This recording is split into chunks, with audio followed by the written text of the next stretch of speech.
ఓం శ్రీ దత్తాత్రేయ నమః. యూట్యూబ్ మిత్రులందరికీ నా వంటి హృదయపూర్వక నమస్కారం అండి.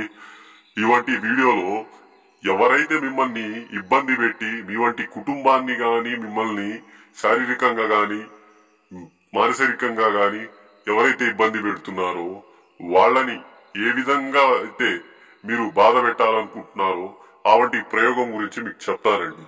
అవంటి ప్రయోగం పేరు వచ్చేసి బాణావతి ప్రయోగం. ఇవంటి ప్రయోగం ముఖ్య లక్షణాలు ఏంటంటే ఏదైతే వ్యక్తి పైన అయితే ప్రయోగిస్తారో ఆ వంటి వ్యక్తి కొన్ని రోజుల్లోనే మంచాన పడి మరణించడం అనేది జరుగుతుంది. ఇంకో పద్ధతి ఏంటంటే యాక్సిడెంట్ ద్వారా. మూడో పద్ధతి చాలా భయంకరమైన పద్ధతి.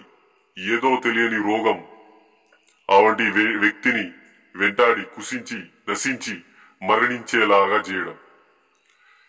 మరణించిన తర్వాత కూడా అవంటి ఆత్మకు అనేది శాంతి అనేది కనిపించదు. దాని గురించి ఎవరైనా బాధపడిన వ్యక్తులు ఎవరైనా ఉన్నా గాని దానికి విరుగుడు కావాలనుకున్నా గాని ఇవంటి స్క్రీన్ పైన కనిపిస్తున్న మన ఒక గురువు గారి ఒక నెంబర్ కి సంప్రదించండి. ఇంకా మన ఛానల్ కి ఎవరైనా సబ్స్క్రైబ్ చేయకపోతే సబ్స్క్రైబ్ చేసుకోండి. ధన్యవాదాలు.